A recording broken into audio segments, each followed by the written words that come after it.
Los hombres y las ruinas. Julius Evola. Capítulo 3. Personalidad, libertad, jerarquía. El inicio de la disgregación de las estructuras sociopolíticas tradicionales o, al menos, de lo que sobrevivía de ellas en Europa, ha coincidido con el liberalismo. Después del período jacobino, tempestuoso y demoníaco, es precisamente bajo el liberalismo cuando, en una primera etapa, los principios de la revolución empezaron a actuar en el marco de lo que se ha llamado la revolución del tercer estado. El liberalismo se encuentra así en el origen del desencadenamiento de las diferentes formas de la subversión mundial. Conviene, pues, denunciar los errores sobre los cuales descansa esta ideología, errores emanados de los inmortales principios de 1789 sobre los cuales se basa. Esto, no solo en nombre de una exigencia doctrinal, sino incluso práctica. Hoy en día, la confusión intelectual es tan grande que el liberalismo, sinónimo para los antiguos regímenes y para la Iglesia, de antitradición y revolución, es presentado, por algunos hoy, como una corriente de derecha que se esfuerza en defender a la comunidad contra el marxismo y el totalitarismo, por la libertad, el derecho y la dignidad de la persona humana. El equívoco inherente a esta situación puede servir de conjunto inicial para las consideraciones que enseguida vamos a exponer. La esencia del liberalismo es el individualismo.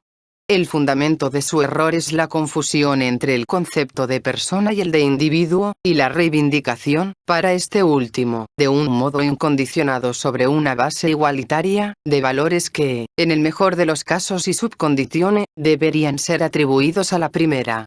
Este malentendido, transforma estos valores en otros tantos errores, en algo absurdo y destructor. Empecemos por la premisa igualitaria. Apenas resulta innecesario decir que el inmortal principio de la igualdad es algo carente de sentido. Resulta superfluo recordar la desigualdad fundamental de los seres desde un punto de vista existencial. Las ideologías de la igualdad plantean una cuestión de principios, declarando que los hombres, si bien son desiguales de hecho, no lo son de derecho. Son desiguales, pero no deberían serlo. La desigualdad es injusta. El mérito de la idea liberal consistiría en no tener en cuenta las desigualdades, en reconocer a todos los hombres una misma dignidad. El principio de la igualdad fundamental de cualquiera que tenga forma humana es propio de la democracia. Todo ello es puro verbalismo, no se trata de un noble ideal, sino de una noción que, tomada al pie de la letra, representa algo en pura lógica, algo absurdo y, en tanto que tendencia, no puede significar más que regresión y degeneración. Por lo que respecta al primer punto, la noción de pluralidad, de una pluralidad de seres individuales, está lógicamente en contradicción con la de pluralidad de seres iguales. Esto procede, ontológicamente, del principio de los indiscernibles en virtud del cual un ser que fuera desde todos los puntos de vista perfectamente idéntico a otro, no formaría con él más que un solo ser. El concepto expresado por la palabra varios implica, pues, el de una diversidad fundamental. Varios seres iguales, completamente iguales, no serían varios, sino uno. Querer la igualdad de varios implica una contradicción en estos términos. Esto resulta, enseguida, deontológicamente, del principio de la razón suficiente que se expresa así. Para todo debe existir una razón en virtud de la cual sea esa cosa, y no otra. Mas, un ser absolutamente igual a otro, más estaría desprovisto de razón suficiente. Sería una copia totalmente desprovista de significado. Desde este punto de vista, se puede pues considerar, como racionalmente fundada la tesis según la cual varios no solamente no pueden ser iguales, sino que también no deben serlo, pues la desigualdad es un derecho real, y es real porque es necesaria. Lo que la ideología igualitaria quiere describir como un estado de justicia sería pues lo contrario, considerado desde un punto de vista más elevado y fuera de toda retórica humanística y democrática, un estado de injusticia. Un Cicerón o un Aristóteles ya lo habrían conocido. Pero plantear la desigualdad significa pasar de la cantidad y admitir la cualidad. En esto se diferencian los dos conceptos de individuo y persona. puede concebirse al individuo como una simple unidad atómica, un sencillo número en el reino de la cantidad. Desde un punto de vista absoluto esto es una ficción, una abstracción. Pero podemos tender hacia ella, se puede hacer de tal modo que las diferencias que definen a cada individuo se reduzcan a un mínimo, que prevalezcan cualidades comunes y uniformes, llevando consecuentemente a vías como derechos, igualdades igualmente uniformes, considerando esta uniformidad como una condición ideal y deseable, mientras que corresponde a una degradación y una desnaturalización. El individuo, en efecto, pertenece al mundo de lo inorgánico más que al de lo orgánico. En la realidad gobierna la ley de la diferenciación progresiva. En virtud de esta ley, los grados más bajos de la realidad se diferencian de los grados más elevados, en que, al nivel de los primeros, un todo puede escindirse en varias partes que conservan la misma cualidad, como las partes de un mineral o de ciertos animales inferiores que se reproducen por partenogénesis, mientras que al nivel de los segundos esto ya no es posible, pues están dotados de una unidad orgánica superior que no se deja dividir sin desperfecto, sin que sus partes pierdan enteramente la calidad, el significado y la función que poseían. El individuo atómico, no ligado, solutus libre, se encuentra pues, bajo el signo de lo inorgánico y se sitúa, analógicamente, en los grados inferiores de la realidad. La igualdad puede existir en el plano de un simple agregado social de una promiscuidad primitiva casi animal, o también, si no se considera lo individual sino lo general, no la persona, sino la especie, no la forma, sino la materia en el sentido aristotélico de ambos términos. No puede negarse que los seres humanos, bajo ciertos aspectos, son más o menos iguales. Pero tales aspectos, en toda concepción normal y tradicional, no representen el más sino el menos, correspondiendo al nivel más pobre de la realidad, a lo que hay de menos interesante en nosotros. Se trata de un orden que no es aún el de la forma, de la personalidad en sentido propio. Conceder valor a estos aspectos, ponerlos de relieve como si se les debiera dar prioridad, equivale a tener por esencial el que unas estatuas sean de bronce y no que cada una sea la expresión de una idea diferente, de la cual el bronce, la cualidad genérica humana, no es más que el soporte material. Estos ejemplos ilustran lo que es verdaderamente la persona y el valor de la misma en relación al simple individuo, al simple elemento de una masa o de un conglomerado social. La persona es el individuo diferenciado por la calidad, con su rostro, su naturaleza propia y una serie de atributos que le hacen auténticamente él mismo. Lo distinguen de cualquier otro, lo vuelven, pues, fundamentalmente desigual. Es el hombre en el cual las características generales, partiendo de la más general, que es la de ser humano, luego, sucesivamente, el pertenecer a una raza determinada, a una nación dada, a cierto grupo o sexo determinado, van revistiendo una forma de expresión diferenciada, articulándose e individualizándose de diferentes maneras. Es todo proceso vital, individual, social o moral, que va en sentido ascendente, favoreciendo la realización de la persona según su propia naturaleza. Al contrario, insistir con lo que es idéntico entre todos los seres y conceder a eso la prioridad supone una regresión. Querer la igualdad es desear lo uniforme. Toda ideología igualitaria es el inicio seguro de un clima de degeneración, el sello de fuerzas que tienden a producir una degeneración. He aquí, en conjunto, lo que hay que pensar del noble ideal y del inmortal principio de la igualdad. Una vez aclarado este punto, es fácil reconocer también los errores y los equívocos que se relacionan con otros principios liberales y revolucionarios. Primeramente, es singular que se haya calificado de derecho natural al derecho que, sobre la base de lo que ya hemos dicho, aparece como lo más antinatural que uno pueda imaginarse o situándose a nivel de sociedades completamente primitivas. El principio según el cual los hombres por naturaleza son todos libres y poseen iguales derechos, es un verdadero absurdo puesto que por naturaleza los hombres no son iguales y, cuando se pasa a un orden que no es simplemente natural, ser una persona, no es una cualidad uniforme o uniformemente distribuida, no es pues una dignidad en todos, que derivaría automáticamente de la mera inclusión del individuo en la especie biológica hombre.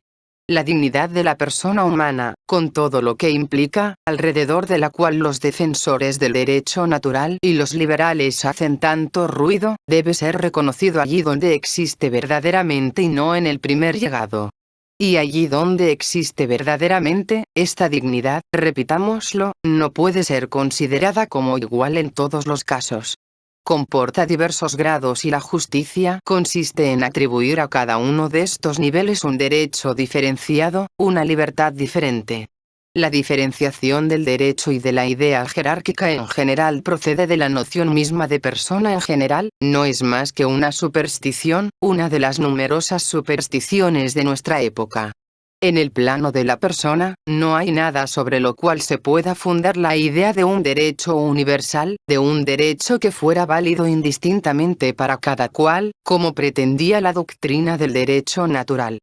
Cualquiera que posea conciencia y dignidad de persona, no puede sentirse más que ofendido por el hecho de que para él sea ley, la ley que puede valer para cualquier otro, y es a esto más o menos a lo que se reduce la formulación bien conocida del imperativo categórico de la moral kantiana.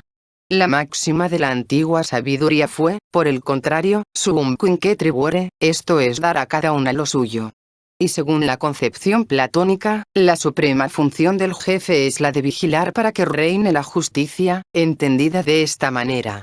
Así aparece el límite discriminatorio en lo que concierne al principio de la paridad. Solamente puede haber paridad entre pares, es decir, entre los que se encuentren objetivamente en un mismo nivel que encarna un grado análogo del estado de persona.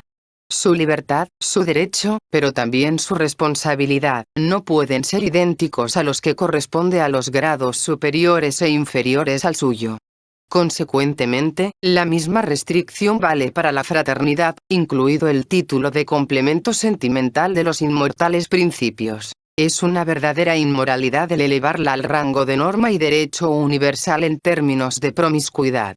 Además, la idea jerárquica, reconocida como noción de par e igual, fue frecuentemente en el pasado una idea aristocrática.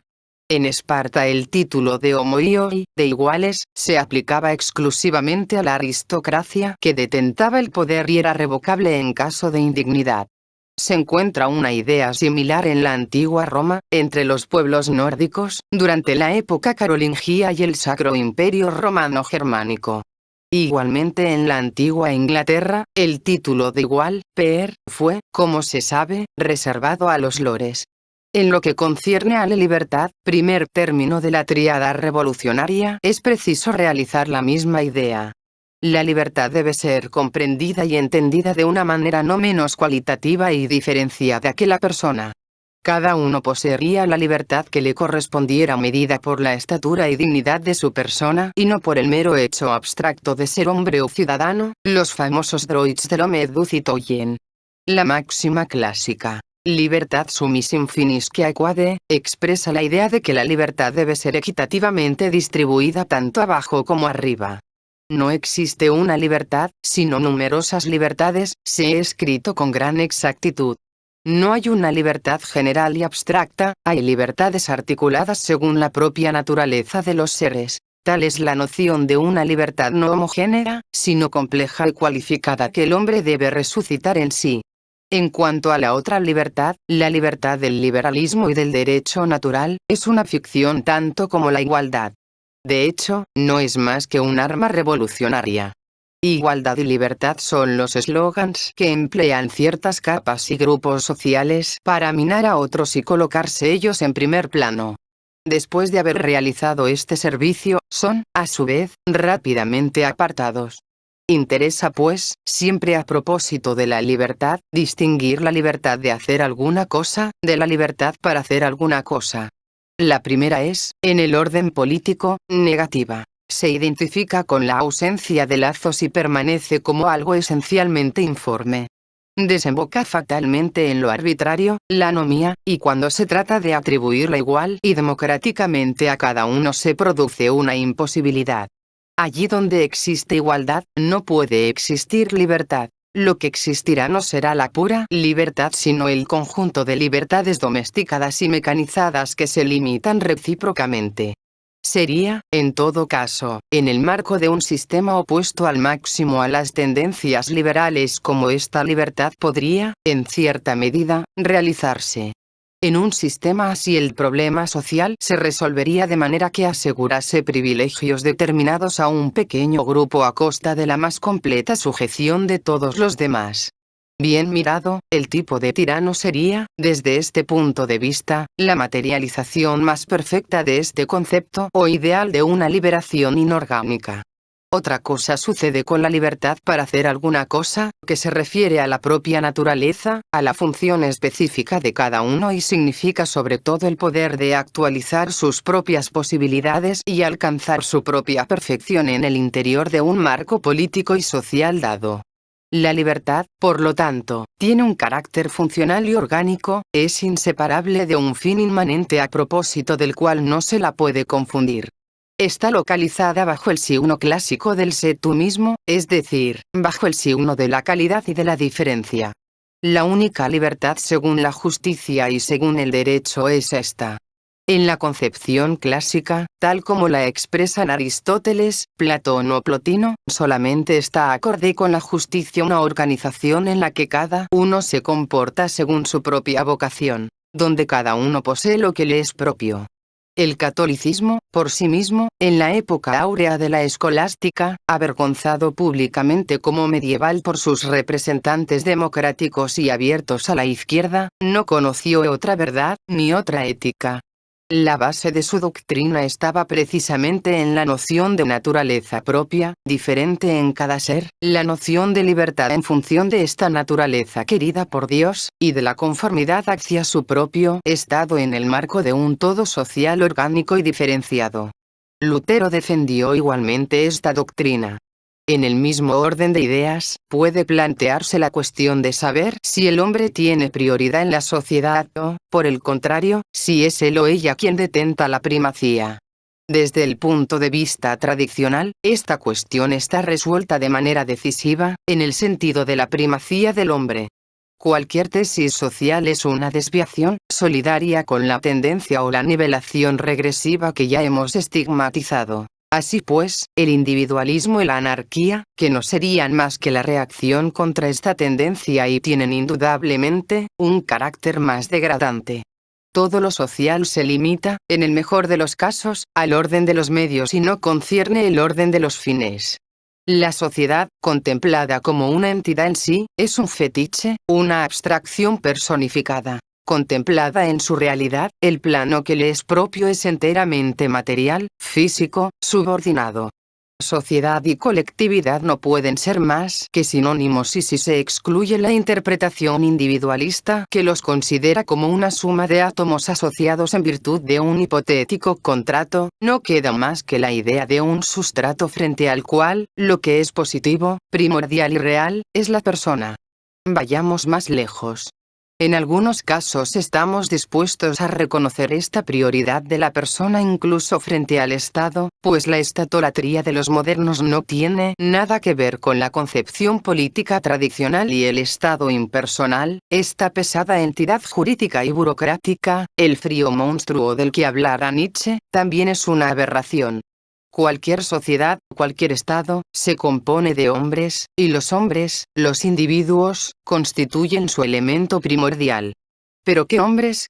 No son los del individualismo, tampoco los átomos o masas de átomos, sino las personas, los seres diferenciados por su rango, su libertad, su derecho a la obediencia y al mando en las sociedades jerárquicas. Con estos hombres es con los que se edifica el verdadero Estado, que es antiliberal, antidemocrático y orgánico.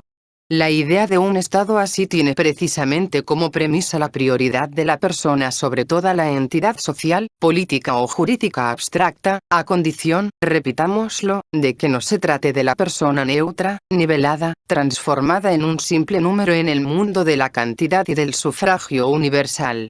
La perfección del hombre es el fin al cual todo orden social sano debe estar subordinado y que debe promover en la medida de lo posible. Esta perfección debe estar concebida en función del proceso de personalización y de diferenciación progresiva del que ya hemos hablado.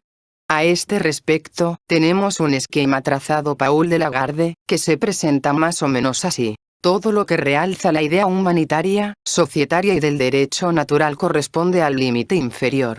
Ser simplemente hombre es un menos en relación al hecho de ser hombre en una nación dada y en una sociedad determinada. Pero esto es a la vez un menos en relación a ser una persona, cualidad que implica ya el tránsito a un plano que está por encima de lo naturalista y social. A su vez, la persona constituye un género que se diferencia a sí mismo en grados, funciones y dignidades, y que, más allá del plano social y por así decir, horizontal, define verticalmente el mundo propiamente político en sus articulaciones, sus cuerpos, sus clases funcionales, sus corporaciones o unidades particulares, según una estructura piramidal, en la cúspide de la cual deberían aparecer tipos más o menos próximos a la persona absoluta, es decir, aquella que presenta el más alto grado de realización y constituye, por esto mismo, el fin y el centro de gravedad natural de todo el conjunto. La persona absoluta es evidentemente lo opuesto al individuo, a la unidad atómica privada de cualificaciones, socializada y estandarizada, a la cual corresponde, se opone en ella la síntesis en acto de las posibilidades fundamentales, el entero dominio de los poderes incluidos en la idea de hombre, en el caso límite, o del hombre de una raza determinada, sobre un plano más relativo, más limitado y más histórico. En suma, una extrema personalización que se identifica con una desindividualización y una cierta universalización de los tipos correspondientes. Esta disposición es también necesaria para incorporar la autoridad pura, para asumir el símbolo y el poder de la soberanía, de la fuerza de lo alto, del imperium. Si, partiendo de la humanidad, a través de la sociedad o de la colectividad de derecho natural y la nación, se avanza, luego al mundo político hasta la personalidad, hasta la suprapersonalidad dominadora, nos elevamos de los grados más pobres hacia intensidades cada vez más fuertes de ser y de valor, grados de los cuales cada uno es el fin natural del precedente. Así es preciso comprender el principio según el cual es el hombre quien constituye el fin de la sociedad, el elemento primordial, y no al contrario. Se puede citar, a título de aplicación particular de este principio, el lugar jerárquico que se atribuye al concepto de nación si se desea darle un contenido positivo y un significado constructivo antes que revolucionario. Nación, es un más en relación a humanidad. Afirmar el derecho de la nación haciendo valer un principio elemental y natural de diferencia para un grupo humano determinado frente a todas las formas de desintegración individualista, de mezcla internacionalista, de proletarización y, sobre todo, ante el simple mundo de las masas y de la economía, es algo positivo y legítimo. Esta delimitación operada, casi en el sentido de un círculo protector, es preciso realizar en su interior diferenciaciones ulteriores ya mencionada y que se materializan en un sistema de cuerpos, de disciplinas y de jerarquías, en virtud del cual, de la sustancia de una nación se actualiza el Estado. No está carente de interés precisar que tal concepción jerárquica se funda, entre otras, en una concepción nueva, especial y ética de la libertad, mientras que la de las ideologías antitradicionales tienen un carácter no solamente indiferenciado, afuncional y subversivo, sino también exterior, casi diríamos físico. Pues estas ideologías ignoran la emancipación del individuo que consiste en ser libre, no en relación a un yugo exterior, sea real o imaginario y, de manera general, en relación a otros, sino en relación a sí mismo, es decir, a la parte natural de sí mismo. Esta libertad, que debe inspirar algún amor o algún gusto, falto de lo cual no podría pretenderse ser una persona, es en sí misma quien debería normalmente legitimar todas las dignidades en la jerarquía cualitativa. La esfera política interfiere entonces con la esfera ética, en el sentido espiritual y no moralista del término. Un papel decisivo será jugado aquí por la cualidad viril de aquellos que, en caso de conflicto entre exigencias opuestas, saben hacer prevalecer algunos principios y una cierta ley sobre todo lo que emana del dominio naturalista y material, se trate de sí mismo o de otros. Así, los lazos familiares o algunos lazos afectivos no serán para él la última instancia ni tampoco más que la simple noción de lo útil y del bienestar, incluso cuando se aplique al plano colectivo y social. Es sobre la vía de la ascesis especial que requiere esta concepción de la libertad, es decir, sobre la vía de la libertad interior y de la superioridad de la persona en relación a sí mismo en tanto que individuo físico, que la personalidad se realiza y consolide. No es preciso buscar más allá los fundamentos de las conexiones jerárquicas propias a lo que bien pudiera llamarse el derecho natural de los pueblos heroicos. El primero de estos fundamentos es que la medida de lo que puede exigirse a los otros sea dado por lo que se es capaz de exigir a sí mismo. Aquel que no es capaz, ante todo, de dominarse a sí mismo y de darse una ley, es incapaz de dominar a los demás según la justicia, ni darles una ley. El segundo fundamento es la idea siguiente defendida por Platón, a saber, que es bueno que los que no pueden encontrar en sí mismos a su propio maestro y señor, lo encuentren al menos fuera de sí, que la disciplina de la obediencia les sirva de escuela para redirigirse a sí mismos. En fin, que por su fidelidad hacia los que se presentan como las expresiones de una idea y como aproximaciones vivientes de un tipo humano más elevado, permanezcan tan fieles como sea posible a su más alta naturaleza.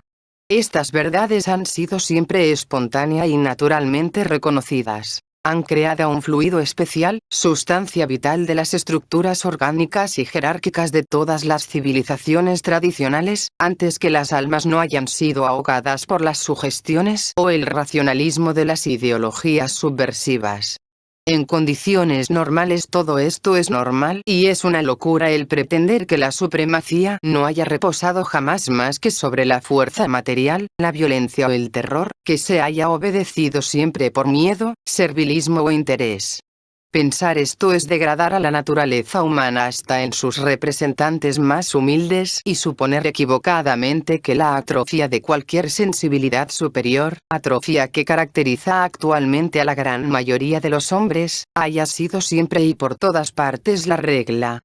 Es positivo que la superioridad y el poder estén asociados, pero a condición de que la potencia se funde sobre la superioridad y no al revés, siendo la superioridad determinada por cualidades que han sido siempre reconocidas por la mayor parte de los hombres y que han constituido el verdadero fundamento de lo que algunos pretenden, por el contrario, atribuir a una brutal selección natural.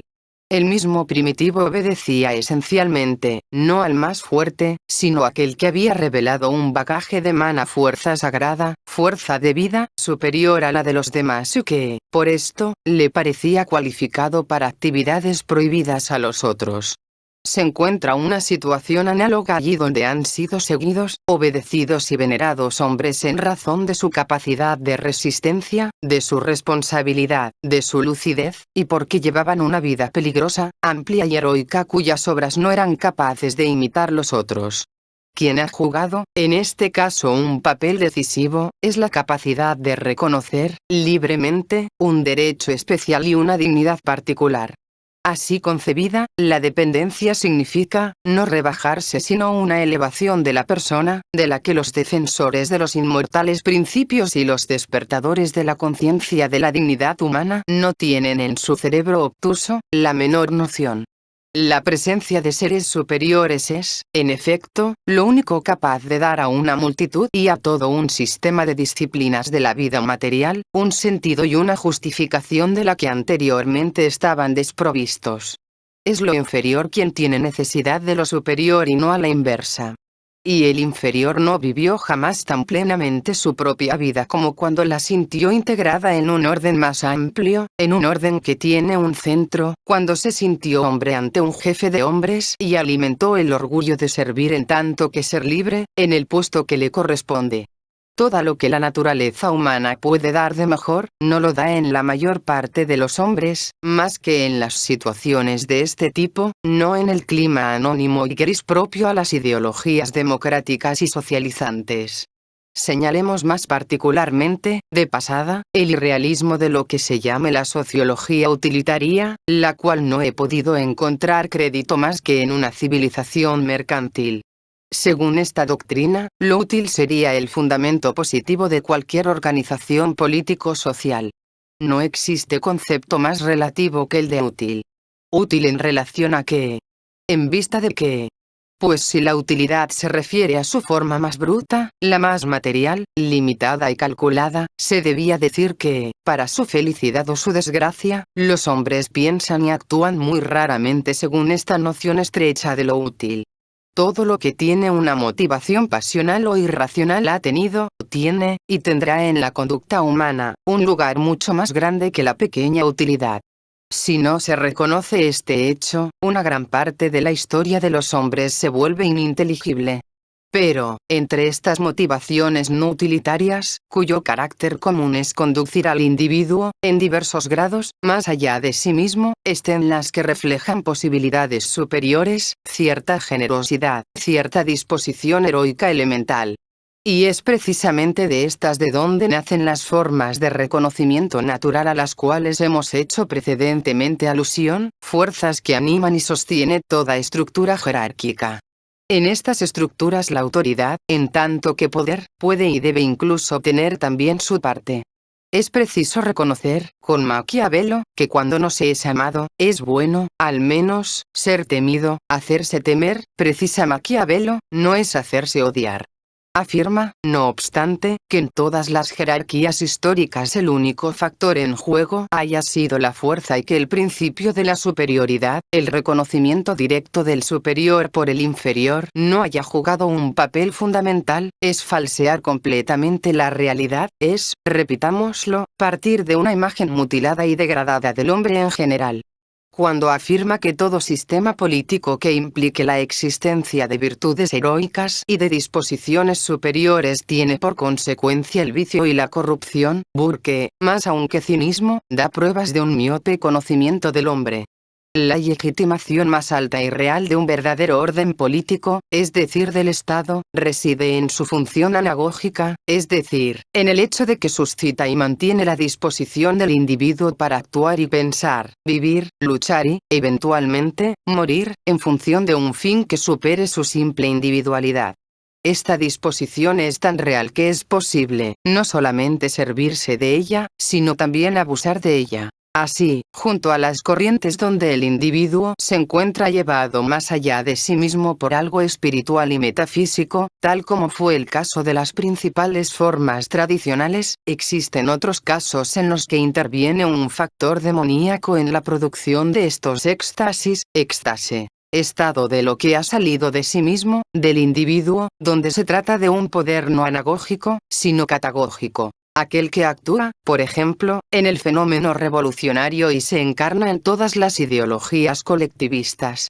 Pero en uno y otro caso, la sociología utilitarista e individualista se encuentra refutada por los hechos y aparece como una construcción sofisticada e intelectualizada allí donde se contemple la naturaleza humana en su realidad concreta. El progreso de una forma de organización humana en relación a otra no se mide por el hecho de que las cosas funcionen material y socialmente más o menos adecuadamente, que la exigencia materialista y de utilidad sea más o menos satisfecha. Se mide por el grado de diferenciación, por el carácter preponderante y determinante de los intereses y de los criterios de valor que se elevan siempre por encima del plano de la mediocre utilidad, la única que contemplan los sociólogos positivistas. En cuanto al liberalismo y a todo lo que procede de él, completaremos con algunas precisiones lo que ya hemos dicho anteriormente. El liberalismo es la antítesis de cualquier doctrina orgánica. El elemento primordial es para él, no el hombre sino el individuo, en una libertad informe solo será concebible un juego mecánico de fuerzas, de unidades que actúen unas sobre otras, según el espacio que cada una consiga acaparar, sin que ninguna ley superior de orden, sin ningún sentido sea reflejado por el conjunto. La única ley, y por ello el único estado que el liberalismo admite, tiene un carácter extrínseco en relación a sus individuos. El poder es confiado al Estado por los individuos soberanos, porque éste protege las libertades particulares, con el derecho de intervenir solamente cuando corran el riesgo de ser francamente peligrosos los unos para los otros. El orden aparece así como una limitación y una reglamentación de la libertad, no como una forma que la libertad expresa desde el interior, en tanto que libertad, en vista a realizar algo, en tanto que libertad ligada a una cualidad y a una función.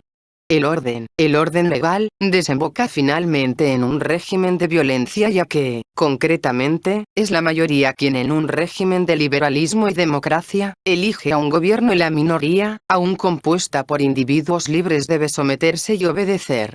El espectro que en nuestros días aterroriza más al liberalismo es el totalitarismo.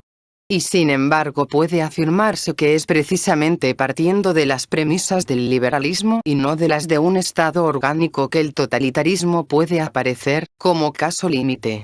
El totalitarismo, como veremos, no hace más que acentuar la noción de un orden impuesto desde el exterior, de una manera uniforme, sobre una masa de simples individuos que, no teniendo ni forma ni ley propia, deben recibirlas del exterior y estar interesados en un sistema mecánico omnicomprensivo a fin de evitar el desorden de una manifestación anárquica y egoísta de fuerzas y de intereses particulares.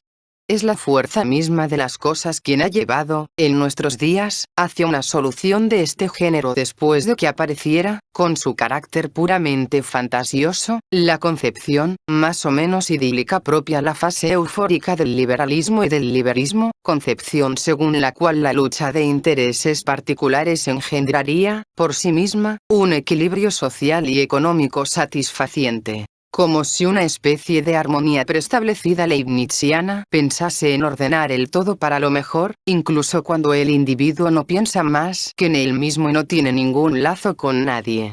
Es por ello, tal como decíamos al principio, que el liberalismo y el individualismo se encuentran, no solo en teoría, sino históricamente también en el origen de las diversas manifestaciones en cadena de la subversión moderna.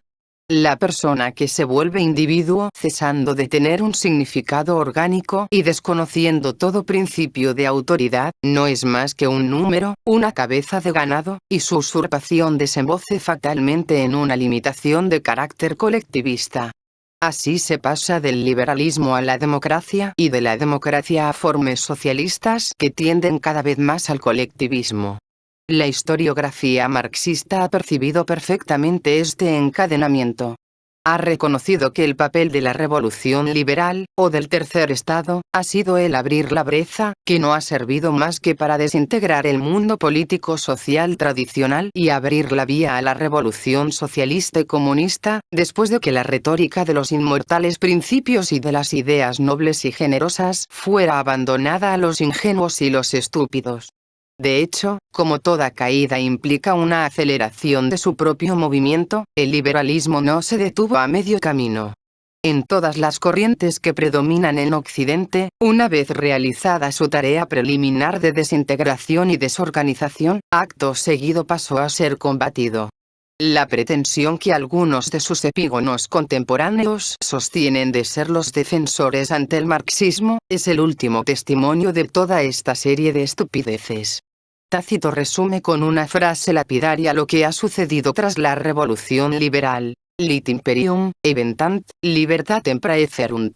Si perverterint, libertatem ipsam adgregadientur, es decir, para derribar a un Estado, en su autoridad y en su soberanía, imperium, colocan ante todo a la libertad y luego la atacan a su vez. Platón había dicho ya. La tiranía no surge y se instala en ningún otro régimen político más que en la democracia. Es de la extrema libertad de donde surge la servidumbre más total y más ruda. Liberalismo e individualismo no ha jugado más que un papel como instrumentos en el plan de conjunto que la subversión mundial ha trazado, abriendo los diques para su movimiento. Es pues capital reconocer la continuidad de la corriente que ha dado nacimiento a las diversas formas políticas antitradicionales hoy en lucha en el caos de los partidos. Liberalismo, luego radicalismo, luego socialismo, por fin comunismo y sovietismo no han aparecido históricamente más que como las fases de un mismo mal, del que cada uno ha preparado la fase siguiente. Sin la Revolución Francesa y sin el liberalismo, el constitucionalismo y la democracia no hubieran existido. Sin la democracia y la civilización burguesa y capitalista del tercer estado, no habría habido socialismo ni nacionalismo demagógico. Sin la preparación del radicalismo, no habría existido ni el socialismo ni, finalmente, el comunismo con base antinacional e internacional proletaria. que estas formas coexistan hoy a menudo, que luchen unas contra otras incluso no debe impedir a una visión penetrante constatar que son solidarias, que se encadenan y se condicionan recíprocamente, que constituyen los aspectos diferentes de la misma subversión de todos los órdenes normales y legítimos. Es pues lógico y fatal, cuando estas formas se enfrentan, que la capa finalmente más ultrancista, la más baja, tenga la ventaja. El proceso se inicia, no es inútil recordarlo una vez más, en el momento en que el hombre occidental rompe sus lazos con la tradición, reivindica para sí mismo en tanto que individuo una libertad vana e ilusoria, se convierte en un átomo, cuando antes formaba parte orgánica de un todo, de un sistema jerárquico, y desconoce cualquier símbolo superior de autoridad y soberanía. Este movimiento, una vez alcanzado cierto límite, se invierte. Así aparecen finalmente formas totalitarias que son una contraimagen democrática y materialista del precedente ideal político unitario y corresponden a la más dura de las servidumbres, surgida, según la expresión platónica, de la libertad informe. El liberalismo económico, bajo el signo del cual se han desarrollado todas las formas de piratería capitalista, de plutocracia cínica y antisocial, es una de las últimas consecuencias de la emancipación intelectual que ha vuelto al individuo solutus, es decir, privado de un lazo interior y de una función, de un límite impuesto por él a sí mismo, gracias al clima general y a la jerarquía natural de los valores propios a cualquier sistema orgánico. Se sabe, por otra parte, que en nuestra época el liberalismo se reduce a poco más que una ideología al servicio del liberalismo económico, es decir, a los intereses de una clase capitalista y plutocrática, lo que ha acarreado reacciones concordantes, tendientes a llevar el todo aún más bajo, al nivel del marxismo. Estas conexiones son igualmente visibles en el sector especial de la propiedad y de la riqueza, si se considera el sentido de la transformación que han aportado las instituciones creadas por la Revolución Francesa. Haciendo, aparecen como un vergonzoso régimen de privilegios lo que, en el terreno económico, correspondía aún a la idea feudal, se rompe la conexión orgánica, que se manifiesta, precisamente, de manera particular en los sistemas de tipo feudal, entre personalidad y propiedad, entre funciones y riqueza, entre una cierta cualificación, una cierta estatura humana y la posesión justa y legítima de bienes. El código napoleónico convierte a la propiedad en algo neutro y privado en el sentido peyorativo e individualista del término. La propiedad cesa de tener una función y no está ya limitada por un lazo político. No está sometida a un derecho preeminente, no se refiere ya a una responsabilidad y a un rango. Rango significa aquí la consagración objetiva y normal que, en el conjunto jerárquico, recibe la superioridad, la personalidad diferenciada, formada por una tradición y, por una idea supraindividual. La propiedad, como en general, la riqueza no tienen más deberes respecto al Estado fuera del plano fiscal. No tiene en la actualidad por sujeto más que al ciudadano puro y simple, cuya preocupación dominante será enseguida la de explotar su propiedad, sin escrúpulos, sin que le importen tampoco las tradiciones de sangre, de familia y de raza que anteriormente habían sido una contrapartida importante a la propiedad y a la riqueza. Desde ese momento era natural que el derecho de propiedad mismo se encontrara finalmente contestado. Cuando la propiedad adolece de falta de cualquier legitimación superior, se puede siempre cuestionar por qué unos poseen y los otros no, porque unos se han asegurado, gracias a la riqueza y a la propiedad, privilegios y preeminencia social, a menudo mucho más amplios que los del sistema feudal, sin presentar, por tanto, un valor humano efectivamente y sensiblemente superior a la de los demás. Así nace lo que se llama la cuestión social y el eslogan, del que se abusa, de la justicia social, cuando la propiedad y la riqueza se han convertido en algo neutro y apolítico, cuando cualquier valor de diferencia y de rango, de personalidad y autoridad se encuentra desconocido o minado por procesos de degeneración y materialización, cuando la esfera política ha perdido su dignidad originaria, y, por ello, ninguna diferencia es perceptible, sino bajo la forma de simples clases económicas. Así pues, las ideologías subversivas no tienen problemas a la hora de desenmascarar todos los mitos políticos o patrióticos a los cuales, ante la ausencia de cualquier principio superior, la burguesía y el capitalismo han recurrido para intentar defender sus posiciones privilegiadas contra el ascenso final de las masas. Una vez más, se constata que los diversos aspectos del desorden político y social contemporáneo son complementarios y que es imposible adoptar verdaderamente una postura contra ellos sin hacer referencia a los orígenes.